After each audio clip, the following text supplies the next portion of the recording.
lagi bersama kami BBS, yaitu Bincang-Bincang Siang. Oke, di siang ini kami akan membahas sebelum itu perkenalkan dulu, nama saya Sirda Reza dan ini Hana Oye. Kami akan membahas seputar pelecehan seksual yang terjadi di lingkungan pendidikan. Oke. Pertama itu kita akan membahas dua permasalahan yang terjadi di lingkungan pendidikan, yaitu yang pertama, 3 santri di Goa, Sulawesi Selatan jadi korban kekerasan seksual. Lembaga pendidikan gagal jadi ruang aman. Nah, kekerasan seksual ini sebenarnya sudah terjadi dari bulan Juni tahun lalu dan baru santrinya itu baru mau bercerita kepada keluarganya baru sekarang ini. Nah, makanya itu baru kasusnya baru terbuka sekarang. Bisa jadi ya mereka itu ada rasa takut untuk karena banyak ancaman, benar. Nah, diduga pelakunya ini yaitu seorang FS 28 tahun, guru sekaligus pimpinan dari Yayasan Rumah Tafis Al-Fatih di kawasan Samata Goa. Nah, kalau kita pikir-pikir kok bisa ya gitu seorang guru sekaligus pimpinan yayasan melakukan kekerasan seksual kepada santrinya, bahkan 3 sekaligus santri yang dia lecehkan. Bagaimana menurut tanggapan Bu ya? Menurut saya itu ya, adanya demikian kurangnya kepedulian kita saja ini masih kurang, masih longgarnya kepedulian kita terhadap para santri gitu kan. Contohnya kelonggaran tersebut, contohnya kita percaya begitu aja, nggak percaya begitu aja dengan para lelaki yang itu lagi kita yang punya anak gitu kan. Walaupun kita menyerahkan anak kita ke pondok, misalnya kita menyerahkan anak kita ke tahfiz, tapi jangan kita selalu percaya 100%. Bagaimanapun syaitan itu akan selalu berusaha untuk merusak. Nah, kita kan nggak tahu. Oh, berarti kita sebelum memasuki anak-anak ke sekolah itu sebisa mungkin diselidiki. Walaupun kita menyerahkan anak kita ke pesantren, ke rumah tahfiz, apalagi gurunya itu laki-laki, kita jangan percaya gitu aja. Tetap anak gadis kita dikontrol. Soalnya sangat miris kan, masa iya ketua yayasan betul, masa iya seorang guru tahfiz betul yang melarikan kekerasan tersebut. Aturannya mereka itu kan sangat mengayomi, sangat kasihan kan, melindungi, tapi seperti itulah endingnya. Ada apa dengan ngerinya zaman sekarang ya? Ada apa dengan pendidikan tahfiz di tempat kita ini? Kita kan tidak tahu juga tempat lain bagaimana ya, tidak ya? Masih banyak lagi yang belum terungkap, masih kasus tempat lain. Ini hanya sebagian kecil lah baru ini. Nah, itu tadi kasus pertama. Jadi ini ada lagi kasus yang kedua.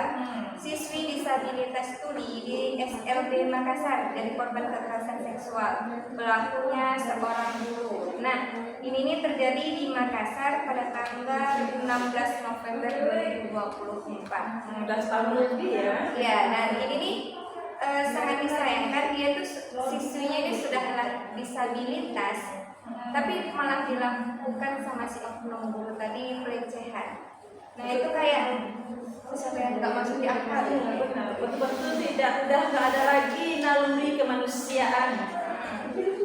Nah, awal ceritanya itu si tantenya ini mendapatkan anaknya yang disabilitasnya itu sedang menangis di samping rumah. Terus barulah anaknya itu mau cerita kalau dia tadi di sekolah mendapatkan pelecehan sama gurunya. Nah, kata dia, gurunya ini udah melakukan sudah beberapa kali, lebih dari 1 kali. Nah, itu tuh kayak bismillah sekali seorang guru melakukan seperti itu kepada siswinya sudah itu disabilitas. Nah, ya Allah, kayak terlalu kejam, menurut kita terlalu kejam, udah nggak ada naluri kemanusiaan kemanusiaan. Iya. Kalau seperti itu. Nah, jadi untuk kedepannya kita gimana caranya kita untuk biar para anak-anak kita yang para anak gadis kita ini selamat dari hal demikian. Otomatis itu butuh 100% pengayoman dari kita sebagai orang tua. Nah, dengan adanya hal demikian otomatis kalau bukan kita sebagai orang tua yang atau orang terdekatnya yang sangat menyayangi anak ini, anak perempuan, siapa lagi? Itu pun masih ada kasus yang lain, anak laki-laki yang sodomi lagi. Nah, ada juga itu, tapi kita nggak mengangkat hal demikian. Dan bahkan cuma 2 berita ini ada Firda ya. Jadi sebenarnya kasus-kasus pelecehan ini bukan baru-baru ini aja, tapi dari dulu, dari zaman dulu sudah terjadi. Seperti contoh, pernah ada punya teman gitu kan, dia tinggal di SMP ya. Dia pernah cerita nih di SMP-nya dulu kalau gurunya itu melakukan pelecehan, bahkan mempraktekkan pelecehan tersebut di dalam kelas kepada murid-muridnya. Nah, karena seperti itulah teman Fira itu memilih untuk pindah ke sini, ke kota ini. Itu karena ya melindungi diri lah ya dari pelecehan.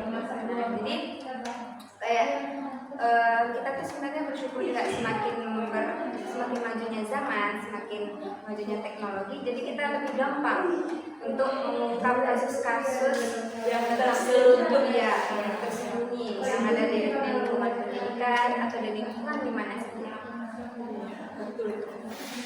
Cuman kita istilahnya kan bagaimana ikut andilnya pemerintah, apakah cukup hanya dengan 15 tahun penjara? Apakah cukup dengan adanya undang-undang 17D tadi? Ya, kayaknya kurang. Kayaknya masih kurang rasanya. Masalahnya ini menyangkut masa depan para siswa dan siswi kita. Tambah lagi mentalnya. Mentalnya kena, pasti akan shock, pasti akan down ke depannya. Solusinya ini bagaimana? Bagaimana peran pemerintah untuk kedepannya lagi? Ya, kita berharap lah ya tentunya peran pemerintah untuk mengatasi masalah seperti ini secepatnya. Jangan sampai ini terjadi sampai berlarut untuk di masa depan. Masalahnya ini orang-orang yang dipercaya. Contohnya guru, tidak ada lagi para guru. Sementara guru sedang terdidik. Jadi otomatis nggak dipercaya lagi sebagai seorang pendidik itu untuk mendidik anak-anak kita gitu ya, Firda ya. Oke, mungkin sekian dulu bincang kita pada hari ini. Mungkin kita akan bertemu kembali pada BBS untuk hari selanjutnya.